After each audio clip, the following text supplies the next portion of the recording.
Ukraine says it has hit a Russian Kilo-class submarine with underwater drones in the Black Sea port of Novorossiysk. At 2:23 hours deep into the Black Sea, three Ukrainian FP-1 naval drones slipped into Russian-monitored waters at nearly 180 kilometers per hour. Their engines hummed just above the waves. Their wooden frames skimmed 3 meters above the surface. Their destination? A Russian intelligence ship that had spent weeks listening, decoding, and mapping every Ukrainian drone movement on the coastline. The ship sat 15 miles off Novorossiysk, gathering electronic data day and night. Its R-381T surveillance arrays could track a drone launch seconds after takeoff. For over a month, it had been building a pattern, one that would soon let Russia predict Ukrainian naval strikes before they even began. But that night, everything changed. The Ukrainian drones were already moving through an area the Russians believed was quiet. To Russian operators, it was just another routine patrol window. But the wooden FP-1 drones were doing something their systems weren't built for, staying almost invisible. Their plywood bodies had a radar signature smaller than a bird, and their engines ran too cool for easy thermal detection. For the first 20 minutes, no Russian sensor detected anything at all. Then a 4-post R reconnaissance drone entered the sector, flying its usual racetrack pattern. Its powerful thermal camera could spot tiny temperature changes from several kilometers away. Almost immediately, the 4-post crew noticed a faint spike, 3 small heat signatures skimming low over the water. They zoomed in and briefly saw the shapes, but before the system could classify them, the FP-1s dropped from 3 meters to 2, disappearing into the chaotic thermal clutter created by the waves. The contacts dissolved. The operator marked them as possible birds and continued the patrol, unaware their first surveillance layer had already failed. Meanwhile, the mission's urgency became clear. Just minutes after the FP-1s launched, Russian Shahed drones struck the Ukrainian launch site. Explosions tore through the area and destroyed equipment as operators fled. But the attack came too late. The drones were already far out over the water, beyond reach, and the Russian spy ship still had no idea what was heading toward it. At 3:30 hours, while the 3 FP-1 drones moved deeper into the Black Sea, Ukraine launched a second wave of naval drones, 20 in total toward Sevastopol. But these weren't strike drones, they were decoys. Each one cost under $10,000, built from modified jet skis and old fishing boats, and programmed to imitate the electronic signature of Ukraine's real attack drones. Their job was to look threatening, move like a coordinated strike group, and force a Russian reaction. The decoys accelerated, slowed, and spread out in patterns that mimicked a large offensive. They transmitted the same encrypted signals Russia monitored, and some even carried artificial heat sources to appear like engines on thermal cameras. On Russian radar, it looked like the biggest naval drone assault Dr. 1 since 2022.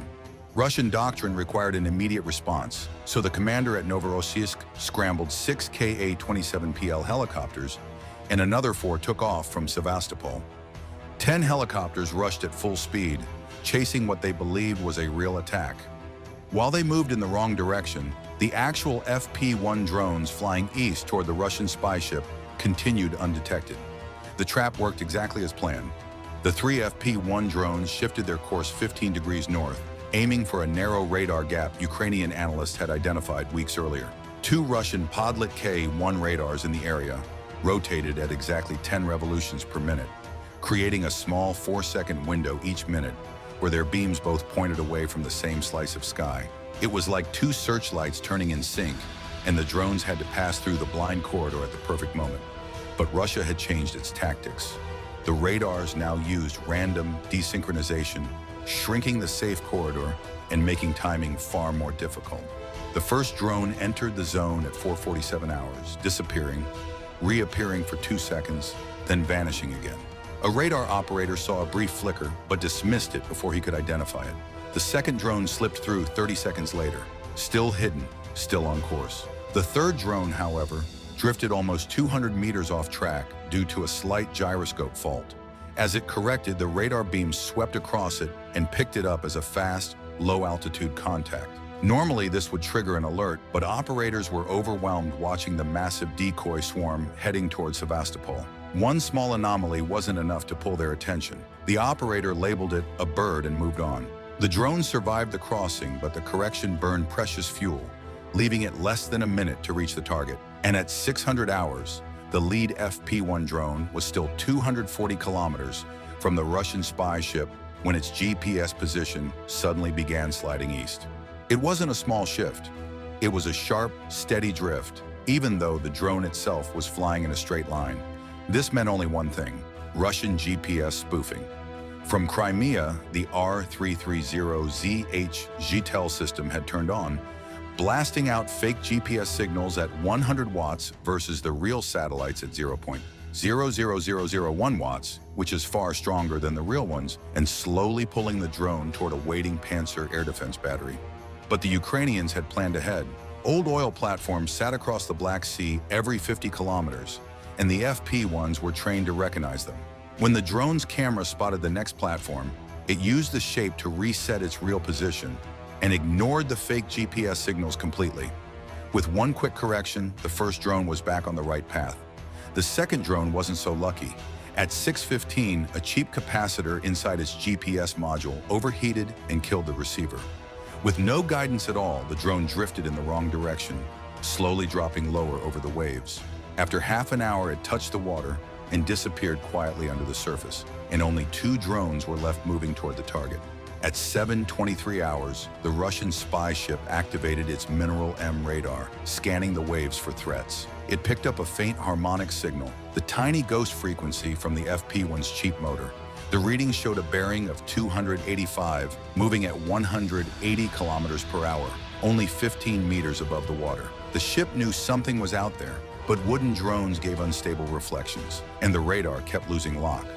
The operator labeled it intermittent, yet it was enough to send a Project 03160 Raptor patrol boat racing toward the contact at 35 knots. The fog had cut visibility down to 500 meters, and with all helicopters drawn away by the decoys, the ship was effectively blind, and none of them realized a second drone was closing in from another direction.